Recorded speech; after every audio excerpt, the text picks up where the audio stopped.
नमस्कार दोस्तों मैं प्रभु यादव स्वागत करता हूं आपके अपने चैनल प्रभु यूपीपी में। दोस्तों, अब आपकी परीक्षा में केवल 2 दिन शेष रह गए हैं। ऐसे में अब समय आ गया है कि आपको अपनी तैयारी को अंतिम टच प्रदान करना है। अब ऐसे में बहुत सारे बच्चों के मन में बहुत सारी बातें चल रही होंगी। अब उनको ऐसा लग रहा होगा कि क्या पढ़ ले, कितना कुछ पढ़ ले। अब उनको यह भी समझ में आएगा, अब उनको यह भी दिख रहा होगा कि कौन कौन से टॉपिक जो है मुझसे रह गए हैं, क्योंकि ये अंतिम समय है। और अंतिम समय में मैं बता रहा हूं ना कि अपना जो माइंड है ये बहुत सारी चीजों को ख्याल जो है कि लाता है माइंड में। ठीक है, अब जैसे कुछ बच्चे हैं वो सोच रहे होंगे कि यार ये सेटिंग चल रहा है, इतने लाख में इतने बच्चे दे करके ये सिलेक्शन ले लेंगे। ऐसे कुछ बच्चे सेटिंग में लगे होंगे, उन तक ये बात पहुंच रही होगी, तो ये सारे न्यूज भी आ रहे होंगे जो कि बिल्कुल अफवाह है। आप अफवाह पे ध्यान न दें और ना ही इन चीजों में आपको पढ़ना है। आप अपनी तैयारी पर फोकस करें, खुद पे भरोसा रखें, अपनी मेहनत से, अपनी तैयारी से आप सिलेक्शन ले लेंगे। लेकिन वो जो बच्चे सेटिंग में लगे हुए हैं, वो सोच रहे हैं कि कहीं से जुगाड़ लग जाए और मैं पास हो जाऊं, सेलेक्ट हो जाऊं ना, वो उसी में रह जाएंगे, वो सेलेक्ट नहीं हो पाएंगे। क्योंकि किसी का कुछ नहीं चलने वाला है, आपकी तैयारी ही आपको सिलेक्शन दिलाएगा। चलिए, अभी हम जो है इस वीडियो के माध्यम से देखने वाले हैं कि अभी क्या क्या पढ़ के अपने नंबर को बढ़ा सकते हैं। अगर आपसे इन टॉपिक को जो मैं बताने जा रहा हूं, अगर ये टॉपिक अगर आपसे रह गया है तो अभी भी आप इसे पढ़ करके अपने नंबर को बढ़ा सकते हैं। सबसे पहले हम मैथ में देखेंगे कि मैथ में अभी आपको क्या क्या पढ़ना है। दोस्तों, मैथ में आपने जितने भी क्वेश्चंस लगाए हैं, अब समय आ गया है कि आपको उतने पे ही छोड़ देना है। अगर आप मॉक टेस्ट दे रहे हैं तो आज आप मॉक टेस्ट दे सकते हैं, लेकिन कल जो है आपको मॉक टेस्ट नहीं देना है। कल यानी कि मैं बात कर रहा हूं 16 तारीख का। ठीक है, मैं ये वीडियो 15 तारीख को बना रहा हूं, तो आप आज रात में मॉक टेस्ट दे सकते हैं, लेकिन 16 तारीख में आपको एक भी मॉक टेस्ट नहीं देना है। मैथ में आपको जितने भी फार्मूला है उनको आपको रिवीजन कर लेना है। अब ये फार्मूला आपका मेंसुरेशन के भी होंगे और कुछ फार्मूला आपके जो अंक गणित वाले जो चैप्टर्स हैं हमारे, उनसे संबंधित जितने फार्मूला है आप उन्हें भी देख सकते हैं। कुछ ट्रिक्स है स्पेशल क्वेश्चंस के लिए, तो आप उन्हें भी देख सकते हैं। ठीक है, मैथ में केवल आप इतना काम कर ले, आपके नंबर जो है बड़े आराम से बढ़ जाएंगे। चलिए, रीजनिंग की बात कर लेते हैं दोस्तों। रीजनिंग में आपको अभी क्या क्या देखना है, तो रीजनिंग में आपको क्लॉक, कैलेंडर और इसके बाद जो है कथन निष्कर्ष, अवधारणा, केवल ये टॉपिक आपको बहुत अच्छे से देख जाना है। इतना टॉपिक अगर आपने देख लिया तो यकीनन कह रहा हूं कि 10 नंबर आपके कहीं नहीं गए। ठीक है, 10 नंबर नहीं, मैं 10 क्वेश्चन की बात कर रहा हूं। यहां पे मैंने नंबर लिख दिया है 10 क्वेश्चन आपके कहीं नहीं गए हैं। इन दोनों से मिला के अकेले 6 से 7 प्रश्न पूछे जाएंगे। ठीक है, और इन दोनों से मिला करके आपके 2 से 3 प्रश्न।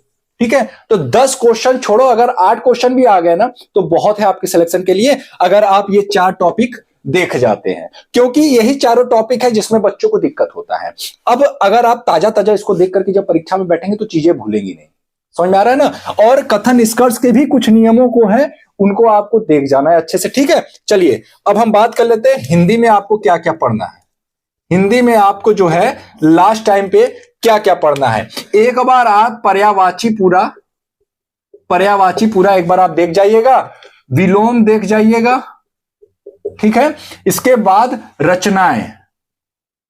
ठीक है, रचनाएं अगर जिन बच्चों ने पढ़ लिया अच्छी बात है, रिवीजन कर लेना। जिन बच्चों ने नहीं पढ़ा है जरूर पढ़िएगा, 2 से 3 प्रश्न पूछे जा सकते हैं। ठीक है, चलिए, रचनाएं के बाद आपका आता है हिंदी के जो पुरस्कार हैं, आप उन्हें देख जाइएगा। बस ये टॉपिक आपको देखना है। इसके बाद हम बात कर लेते हैं जीके जीएस। इसके बाद हम बात कर लेते हैं जीके जीएस का। दोस्तों, जीके जीएस में आपको अभी सिर्फ और सिर्फ करंट पे ध्यान देना है। केवल और केवल आपको करंट अफेयर पढ़ना है, कुछ मत पढ़िए। जीके जीएस में कुछ भी नहीं पढ़ना है, जितना पढ़ लिया है वही काफी है। अब अगर नया चीज पढ़ने जाएंगे तो आपका समय बेकार होगा। उतना समय अगर आप हिंदी, रीजनिंग, मैथ में से किसी भी चैप्टर्स पे दे देंगे तो आपके नंबर श्योर हो जाएंगे। लेकिन जीके जीएस में आपको बहुत चुल मची पड़ी है कि नहीं हमको पढ़ना ही है, तो आप जो है करंट अफेयर देख जाइए। करंट अफेयर अच्छे से आप जो है पढ़ जाइए। करंट अफेयर से जो है कि क्वेश्चंस आपके फंस सकते हैं। करंट अफेयर अच्छे से देख जाइए। करंट अफेयर का अगर आपको यूट्यूब पे अगर पढ़ना है तो आप गौरव सर की क्लास देख जाइए स्पीड मोड में लगा करके, वो भी बहुत अच्छा रहेगा। अगर आप इन टॉपिक को अगर देख लेते हैं तो यकीनन आपके नंबर बढ़ जाएंगे। एक बार फिर से आप देख लीजिए मैंने क्या क्या बताया हुआ है। मैथ में केवल आपको फार्मूला देखना है, लास्ट टाइम में केवल फार्मूला देखना है। रीजनिंग में आपको क्लॉक, कैलेंडर, कथन निष्कर्ष, अवधारणा, इन चैप्टर्स को आपको एक बार रिवीजन कर लीजिए, चैप्टर वाइज रिवीजन करिए। और मैं जैसा कि बता रहा हूं कि आज 15 तारीख है, कल 16 तारीख है, 16 की डेट में आपको एक भी मॉक टेस्ट नहीं देना है। क्योंकि होता क्या है कि मॉक टेस्ट अगर आपका अपेक्षाकृत कम नंबर आया तो आपका कॉन्फिडेंस लूज होगा, और यही कॉन्फिडेंस जो लूज होगा ये आपको परीक्षा में प्रॉब्लम कर सकता है। तो दोस्तों आप सभी को ढेर सारी शुभकामनाएं, आप सभी की परीक्षा बहुत अच्छी हो, आप सभी जो है अपने अपने सपने को साकार करें और करेंगे। मुझे पूरा भरोसा है कि आप सभी बच्चे जो है अपनी पूरी दम लगा देंगे। और एक चीज मैं बता दूं, जब आप परीक्षा हॉल में बैठिएगा तो कोशिश ये करिएगा कि कैसो भी करके आपका माइंड जो है वो डाइवर्ट ना होने पावे, घर ना पहुंच पाए कि भैया अगर मैं सिलेक्शन ले लिया तो ये कर दूंगा, सिलेक्शन ले लिया तो वो कर दूंगा। ये सारे ख्याल मन में आते हैं जब आप परीक्षा देने बैठते हैं। इन सभी ख्यालों से आपको बचना है। केवल और केवल आपका अपना माइंड जो है वो पेपर में जो है आपको फोकस करना है। जितना अच्छा, जितना ज्यादा आपका फोकस रहेगा पेपर पे, उतना अच्छा आपका पेपर होगा। ठीक है। अगर कोई अगल बगल वाला आपको डिस्टर्ब करे तो सीधे जो है क्लासरूम के टीचर से आपको उसकी शिकायत करनी है कि सर ये मुझे डिस्टर्ब कर रहा है। उससे आपका जो ध्यान केंद्रित है ना वो नहीं होने पाएगा, और ये जो है आपके लिए समस्या बन सकता है। तो ऐसे बच्चे जो आपको डिस्टर्ब करे, तुरंत क्लासरूम के जो आपके टीचर होंगे उनको आपको जो है बताना है, उस बारे में जानकारी देना है कि सर ये मुझे डिस्टर्ब कर रहा है। और दोस्तों आप सभी को मैं बता दूं, पूरी फुल कॉन्फिडेंस के साथ जाइए, कुछ भी फालतू ख्याल मन में मत लाइए। बहुत सारे बच्चे मुझे कमेंट कर रहे हैं, मैसेज कर रहे हैं कि सर ये चल रहा है, वो चल रहा है, इतने लाख रुपए लग रहे हैं, ये लग रहा है, कुछ नहीं हो रहा भाई, कुछ नहीं हो रहा। हवा हवाई में केवल बातें हो रही हैं। आप अपनी तैयारी पर फोकस रखें, अपने ऊपर भरोसा रखें, यही आपको सिलेक्शन दिलाने का काम करेगा। तो दोस्तों फिर मिलते हैं किसी अन्य वीडियो के साथ, तब तक के लिए जय हिंद, जय भारत।